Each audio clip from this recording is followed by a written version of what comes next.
good morning.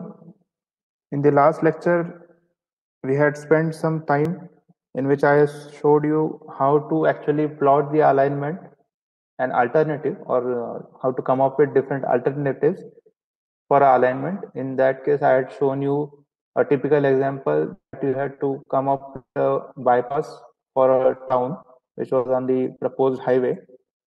So in detail, I spent around 40-50 minutes telling you how we can do that. We can do it using Google Earth first. Then we can go on site with the GPS. You have to walk on the marked alignment. You have to see the physical things that come along. It may be a farm, it may be a house, it may be a well. Then you have to mark it accordingly, and then you can revise your alignment.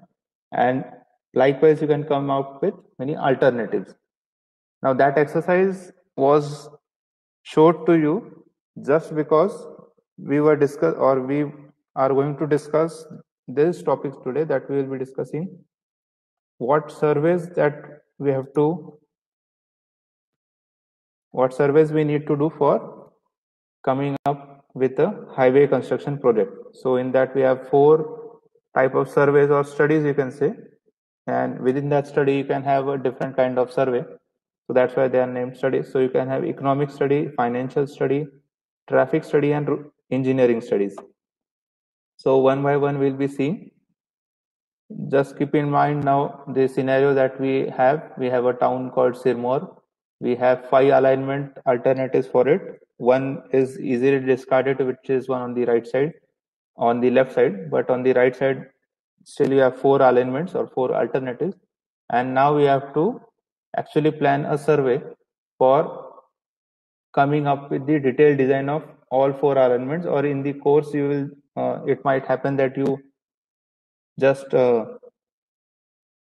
discard 1 or 2 alignments, and then finally you come up with 2 alternatives, or maybe only 1 alignment but different alternatives in it. So for that we are going to now plan the surveys or studies. So the first study that we need to do is the economic study. Now, just before actually diving into the economic study and financial study in detail, can anyone tell me what is the difference between these 2 terms, economic and financial? Maybe I would have asked this question to you in your 3rd year also while ICT course, but then too, I would like to know. Just type in your answers in the chat box that what is the difference between these 2, the economic and the financial. Economic study, financial study, or economic survey and financial survey. What is the main difference in it?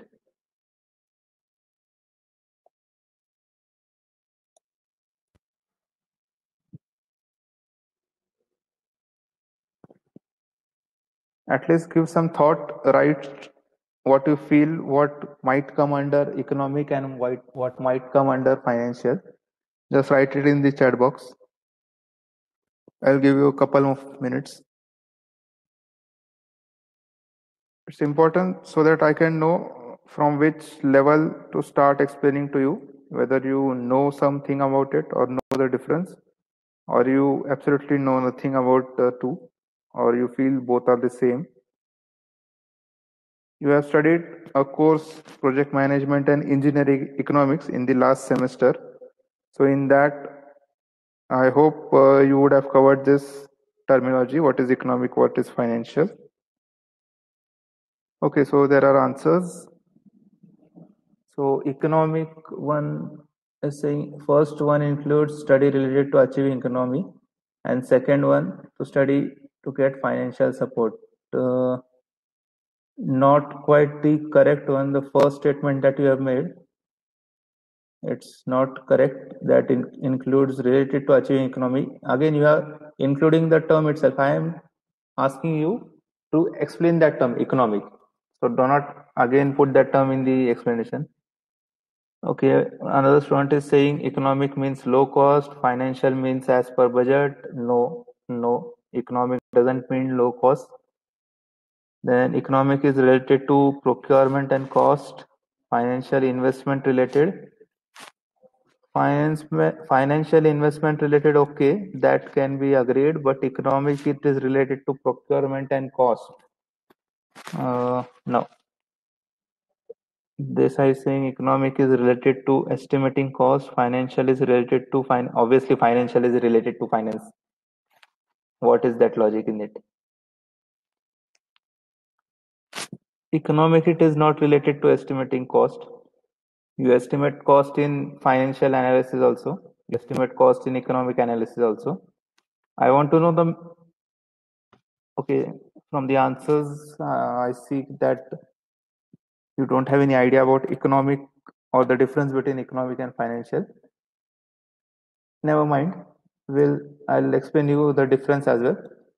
So first I'll go with the difference. So actually what is the difference between economic and financial is economic, it has money aspect, or money aspect is common in both the things, the financial as well as the economic. But what money aspect also has, or what kind of money or cost you can say, instead of money I can say cost in both the things.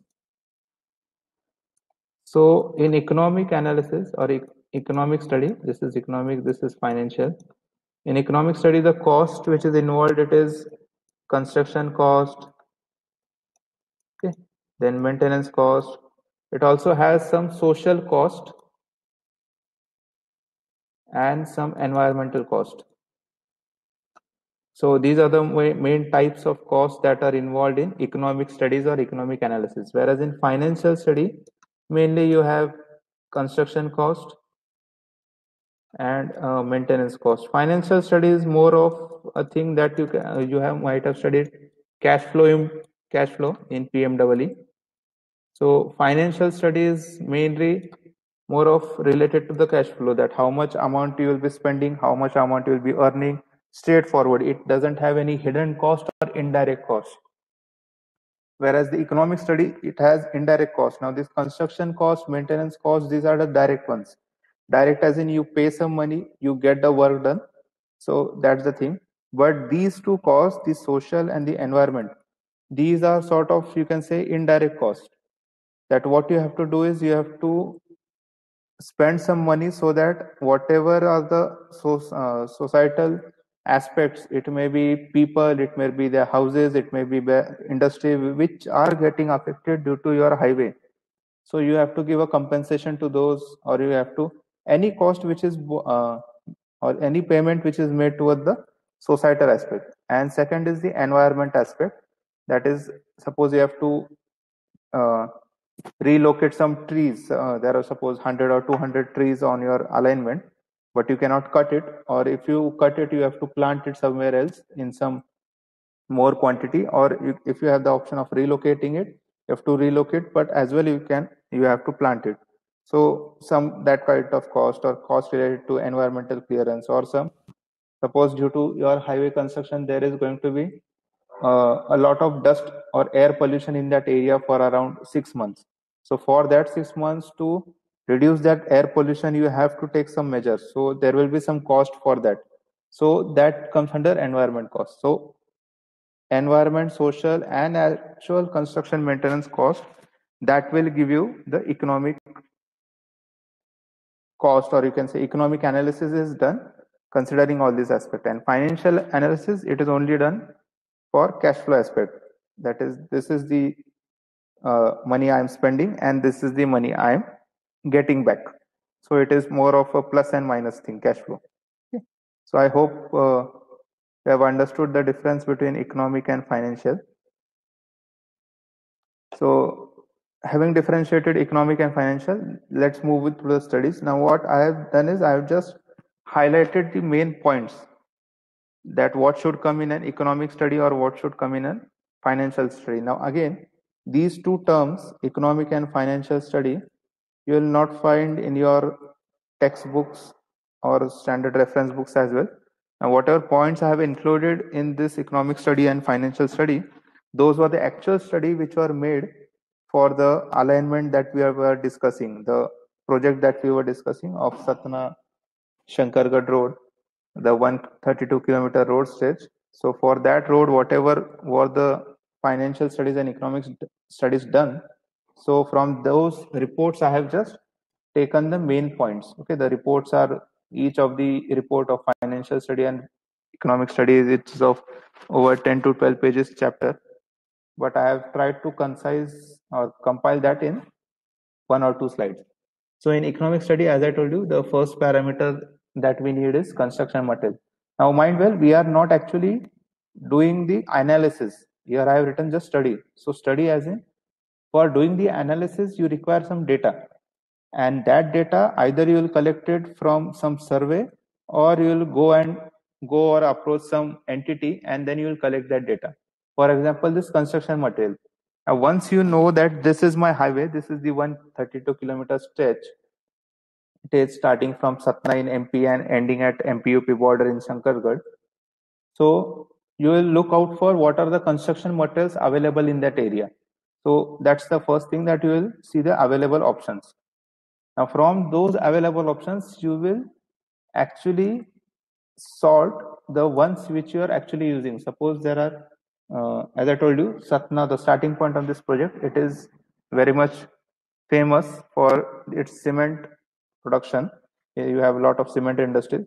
So obviously cement will be one of the major component that will be utilized in a project as well. Its cost will be very less because you are getting it in the nearby area itself. So that is the one component that you can utilize. Now, option two, cement, it might be some advanced grade of cement. It may be a blast furnace cement or sulfur resisting cement. So if advancements in there or advanced type of cement is used, then the cost will also vary. So from the available options, you will have to select the utilized material. Now for this, I remember the 132-kilometer stretch that we had. So we were searching for fly ash, and fly ash was nowhere available in the radius of 100 kilometer or so. Okay, there was one power plant at the end point of the project, that is in Shankargarh. There was a newly established thermal power plant, but that was still, or it was yet to commission when we were surveying the project. So as it was not commissioned, there was no electricity generation, and that's why no fly ash was generated. So for fly ash, we had to search for some different options. So if we go far away for searching the materials, or if you are going to acquire materials from longer distances, then obviously the cost aspect will be very much hampered, you can say. Your cost will increase. So in economic study, you have to you have to do the study of the construction material, the available options. From those, what you will be utilizing, and once you have finalized, okay, I'll be using cement, normal, suppose 53 grade and 43 grade cement. I'll be using aggregates which are there in the nearby quarry. I'll be using the crushed sand. I'll not use river sand. So you come up with all the materials and then you find out the cost of it, the actual market cost. Then you come to the social parameter. In social parameter, what you will do is, suppose if I just roughly draw the alignment, okay.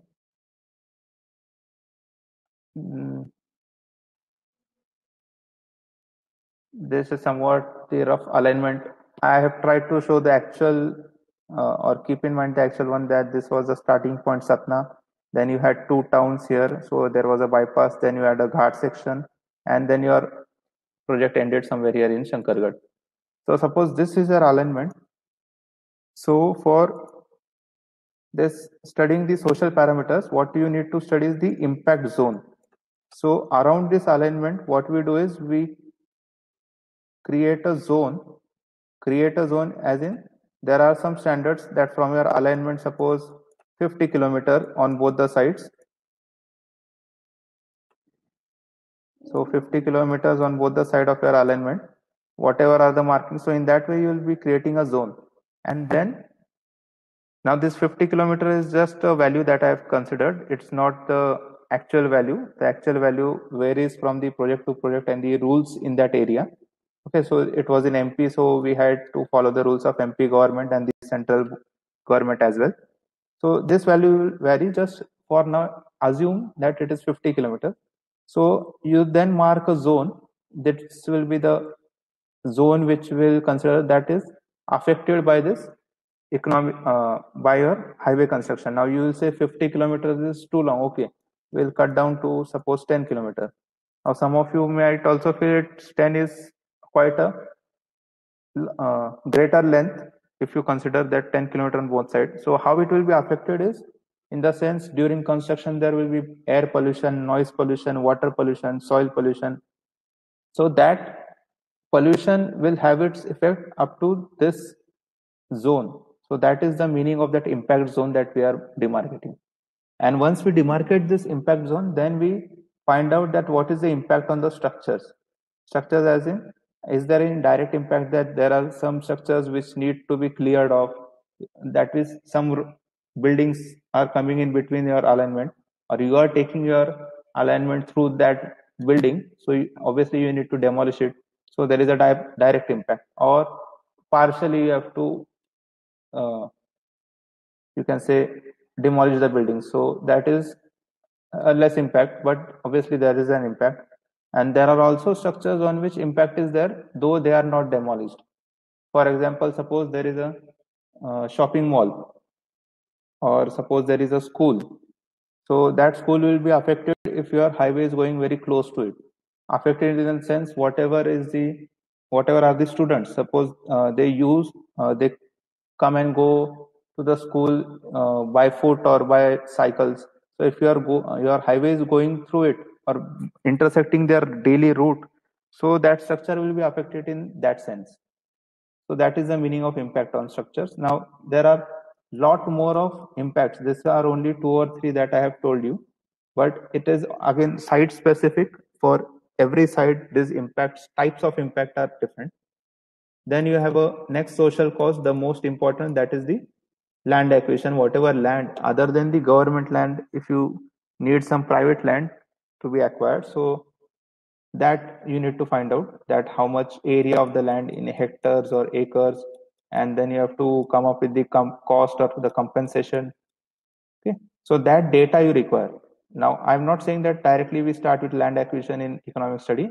We are only doing this study as in we are collecting the data, so that later on in the project we need to analyze or come up with the economic analysis. So for this economic analysis, you need this economic data.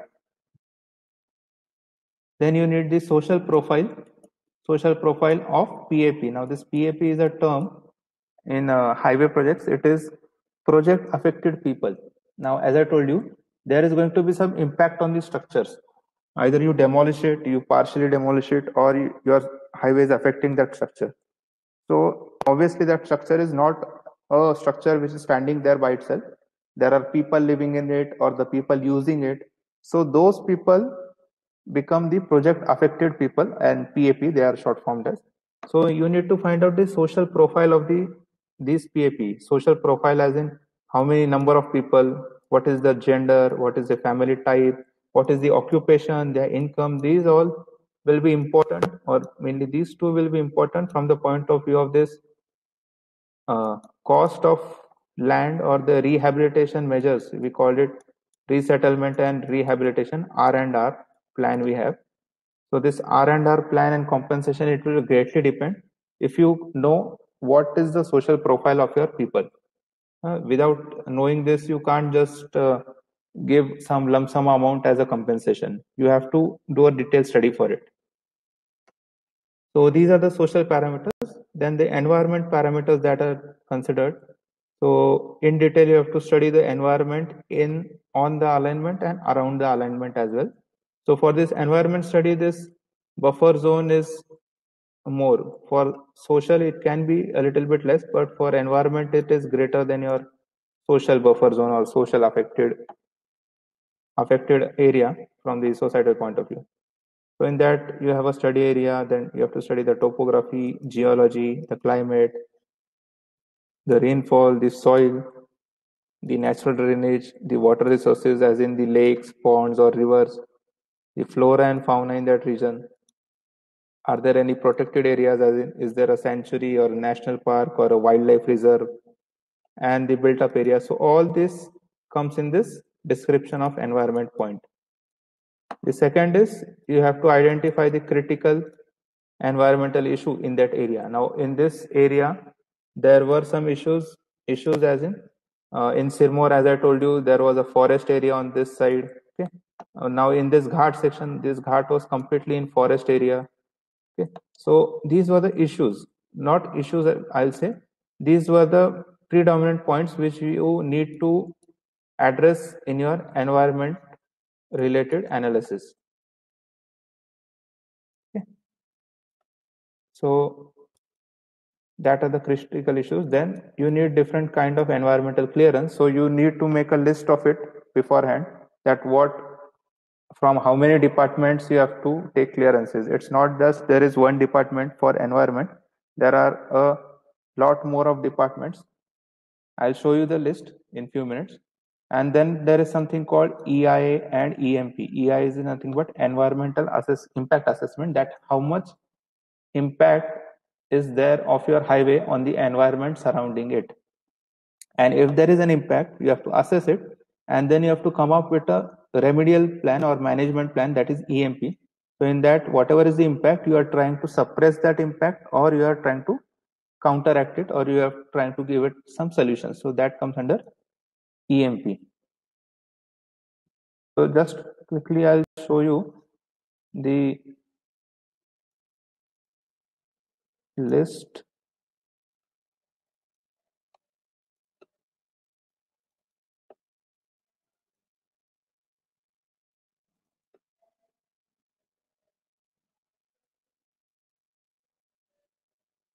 Okay, I am opening the chapter of environmental screening and preliminary environmental assessment.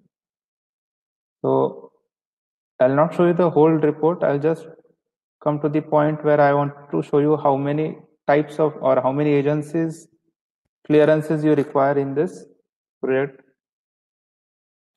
So I hope you can see this. Can you see the Word document? I am displaying a Word document. Just type in the chat box quickly that you can see the Word document. Can you see the Word document?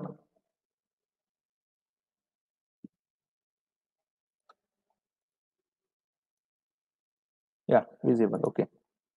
Just to be sure. So I hope it's visible. So in this, what we had done is we had come up with all the different rules that were applicable for the project. There are a hell lot of environmental rules. There are Environment Protection Act, EIA Act. There is a separate rule for air pollution, water pollution. Then I told you that we had forest area, so there are rules of forest, there are rules of wildlife, and all such things are there.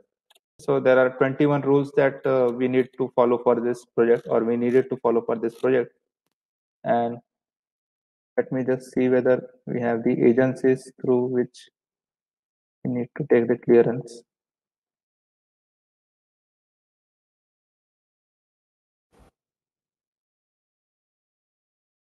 Yeah, environmental clearance. So we needed some environmental clearance, so that we needed from different agencies.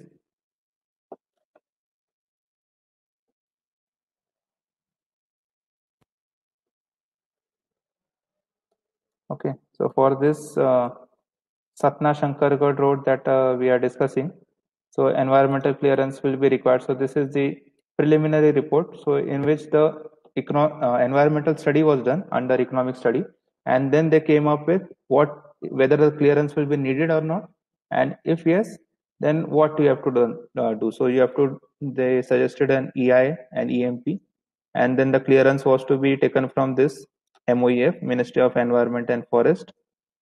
Okay, so these are the different types of clearances. Now in this case, it was only one because there was no wildlife included. Maybe in some other unit, I'll tell you that wildlife related clearance. Okay. So this is related to the environment related. And another parameters for economic studies, we are continuing with the economic studies which are involved. So first we saw construction material, the social parameter, the environment parameter. There are also few more parameters, that is you need to find out the traffic. Now traffic is interrelated parameter. You need this traffic parameter everywhere. If you recall, in my previous lecture, one of the lecture, I had made a statement that traffic is one of the most important parameter for your highway design, but unfortunately it is also the most neglected parameter in India, what I have seen. So why it is neglected, and that uh, affects all the whole project as a whole entity. It doesn't just affect a small part or the small corridor of a project. It affects everything, because now you see traffic is there in economic study also. So if you don't estimate this traffic parameter properly, you will end up with a very wrong kind of economic analysis, and then everything will just shatter. So traffic related parameters, you mainly need the AADT and its projection. Now what is this AADT, will be seeing in the traffic engineering in detail. For now, just remember there is some term called AADT, and then its projection. Now projection is an important part. Whatever is the traffic today that I am considering or I am counting for my highway, obviously that traffic will not be the same after 10 years or 5 years even, or not even after 1 year the traffic will be same. It will obviously increase, because we still have an increasing trend in vehicle population in India. So you need to project it. Maybe in environmental engineering too, you might have done this, that you need to project the population for your town, so that you can, or in environment one, I guess you must have done this when you were designing the water supply scheme. So you must have projected your population in future terms, so that you come to know the water demand. So the same way you have to project the vehicle population as well. Then you need to find out existing pavement type or the road type. Road is not, the pavement is the technical term for it. So existing pavement type and what is its condition. Then you need to know the vehicle operating cost parameter. Now this, in at a glance, just you might have heard in one of the lectures of alignment, that there is something called vehicle operating cost. So there are different types of cost again. Now you have to again find out for your site specific, what are the types of vehicle which are going to come on your road or ply on your road, and accordingly you have to find out all this cost from the market survey. Then there is something called value of time. So you have to convert that into uh, or you have to convert time into value, as in you have to convert time into money, and that also you have to consider in this economic study and economic analysis in future. So value of time is nothing but, for passenger, suppose I am a passenger and someone from your class is, I am a passenger and someone from your class is passenger B. So for me, 1 minute delay, I may term it as a monetary value of 10 rupees, but from the student from your class who is the passenger B, he or she might term it just 5 rupees. So everyone has its own or his or her own conception of what is the value that I can assign to my time.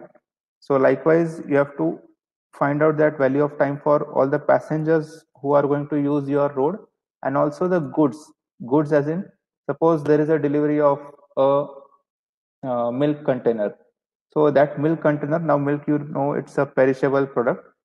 So if you if your highway is such that the length is quite long, and then you need a longer duration to go from point A to B, and in that, suppose the perishable goods, they don't stay in the required condition, so there is a loss to that provider or the service provider who is, or the milk company who is delivering that product. So in that case, that is the value of time for the goods. So if you do not provide a fast access to the vehicles, so that will affect the value of time. Then you need to plan the maintenance. Now maintenance, you will say, how we can plan beforehand? We can plan. We know that this is the type of road we are going to construct, and there are some maintenance strategies, regular maintenance strategies that should be adopted, and what is the cost for it. So that data you can have it. and then the climatic zone parameter. This is the last parameter for economic study. So you can see there are 9 parameters that I have stated here for which are required for this economic study. Okay, I'm stressing again on the word study. This study will then lead to economic analysis, and the analysis will lead to whether the proposal or the alternative for your alignment is feasible or not. Okay, so these are the different parameters that are considered in economic study. Now, in financial, as I told you, the main difference between economic and financial is the environment and social cost aspect. So in economic, we consider all that environment, social cost, and the value of time and vehicle operating cost and all that. In financial, if you see now, the points that I have mentioned, these are purely related to the cash flow and the more correctly, the inflow and outflow of money. That is, suppose concession period. Now, if you recall your third year IECT, you had PPP, public-private partnership, in which we had discussed that what is a PPP, what are the different models. So in that, there is a term called concession period, as in if it is a toll project or it is a BOT project. BOT project is build, operate, and transfer.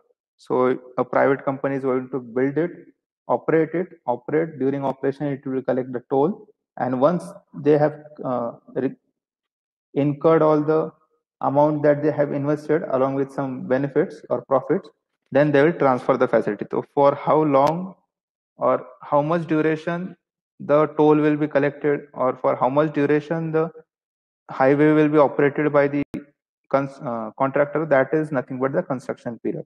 So it includes the concession period, it includes the construction period as well as the operation period. So you need to decide this. Now decide as in, whenever you sign a contract for a highway, you obviously get this in the agreement itself, so no need to just assume it. There is something value which is given by the client.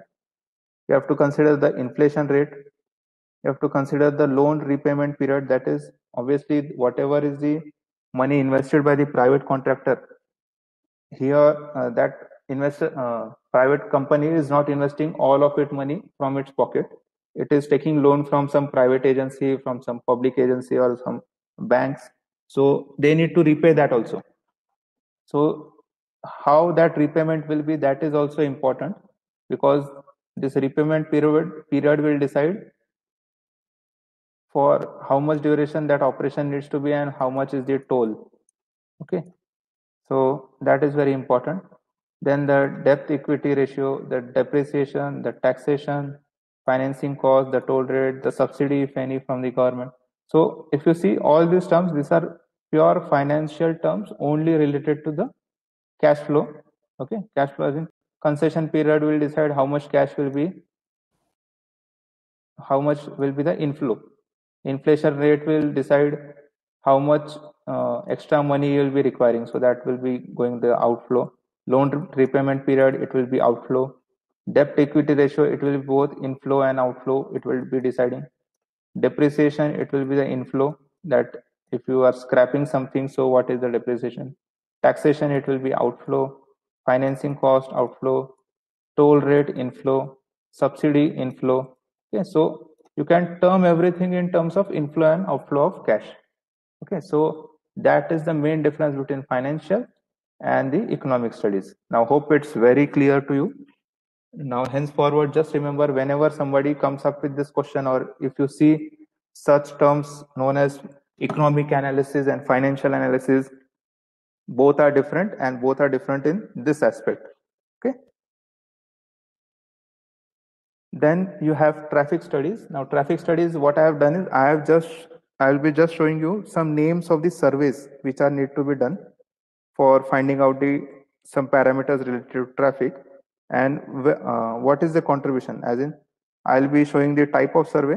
The name will appear on the left side, and on the right side, I have given where that from that survey, whatever is the data generated, so where that data will be predominantly used. Now I have used the word predominant because that data from a particular survey, it can be used anywhere for any aspect of the project, but predominantly it is used in some major aspect. So that I'll be listing on the right side. And the details of this survey key, how this survey is to be performed, what are the different ways. So that again we'll be covering in the third unit where we study the traffic engineering. So for now, just the type of survey. So first two important types we have is classified traffic volume count and origin destination. Now already I have discussed what is the origin destination. You can just go back to the video in which we had discussed the factors controlling alignment, and in that we had considered the traffic aspect and we had discussed the desired line diagram. So in that you will find what is the origin destination survey. And classified traffic volume count is nothing but you have to count the vehicles which are crossing on your or passing by your highway. So these two surveys, whatever is the data collected, it is mainly required for projecting the traffic, okay, and the economic analysis. Directly it is related to these two aspects of your highway project. It is also required for some other things such as the pavement design and all, but predominant use is in this two sections. Then you have a turning movement survey, as in at on every existing highway there might be some intersection, or even if it is a new alignment, you are passing it through some field, as we have seen in the example that we were discussing, that Sirmaur bypass. So if you recall, we were cutting two existing roads even if we are giving the bypass. So that two existing roads, wherever the intersection is there, so there will be a movement of traffic, not only in up and down direction but left and right also.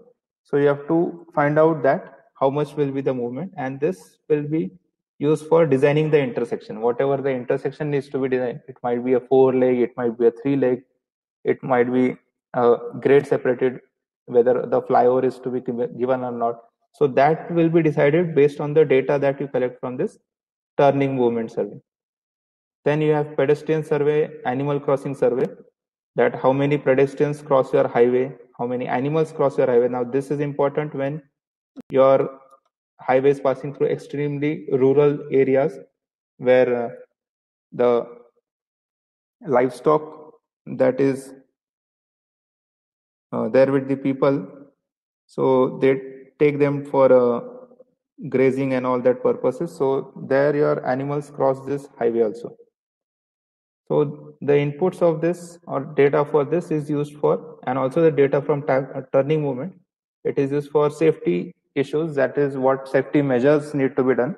As in, suppose if there is a pedestrian count high on for a certain particular stretch, so obviously you just can't allow pedestrians to cross your highway at that level itself. Either you give a subway or you give a foot bridge, and also for safety measures you provide a barricade. So deciding where to provide barricade or not, so that is one of the safety aspects. Then I have written here three terms: PUP, VUP, and LVUP. Now this UP is nothing but underpass, and PUP is pedestrian underpass, VUP is vehicle underpass, and LVUP is light vehicle underpass. Okay? So this is mainly the underpasses, whatever we call it tunnel in a very layman's language. Whatever tunnel you see near our college, where the railway goes from top and you have a road going from below. So that's not actually a tunnel. That you can call a type of tunnel, but more technical term for it is a vehicle underpass. It is a VUP, where vehicles pass through or pass below, and from top you have a different type of transport line. So for planning all this, you need the data from pedestrian survey, animal crossing survey, and turning movement survey. Then you have something called axle load survey. Now again, this detail we'll be seeing in the further units. For now, just remember, every vehicle has an axle. You know the axle. Axle is nothing but the rigid rod which joins the two wheels. Okay, you have a front axle and the back axle in case of four-wheeler. So whatever the trucks, so mainly the trucks are the ones which carry heavy loads, and that will affect your highway. So what we do in this axle load surveys, we actually randomly stop some trucks empty as well as partially filled and completely filled and as well as overloaded, and we measure their weights. So from that we can find out how much is the axle weight coming on one axle, so that is nothing but axle load. So that data is required mainly for pavement design. And then you have speed and delay survey, as in for the existing road, you have to just sit in a vehicle, go from the start point and keep on counting the kilometer or keep a measure of the distance traveled versus the time required. Wherever you're stopping, you term that as a delay. So you note it down how much time you were stopped, or you were stopping at a specific intersection. Suppose there was traffic signal or there was a traffic congestion. So suppose 2 minutes or 3 minutes you were your vehicle was at rest. So that comes under delay. So this speed delay survey, it is required for finding out the level of service of existing facility. Now again, this term level of service we will be discussing in detail in the third unit. So in general, these are the traffic studies or traffic surveys that are carried out, and then I have just shown you where this data is predominantly used. So we'll stop here for today. We'll stop here at traffic studies. Further, we'll now what is remaining. We have covered the economic studies, the financial studies, the traffic study. In the next lecture, we'll be completing with the engineering studies. You have a lot more of engineering studies in it. This is just a glance, this slide, that what types of engineering, what goes inside engineering surveys or engineering studies. Okay. So that will be seen in the next lecture.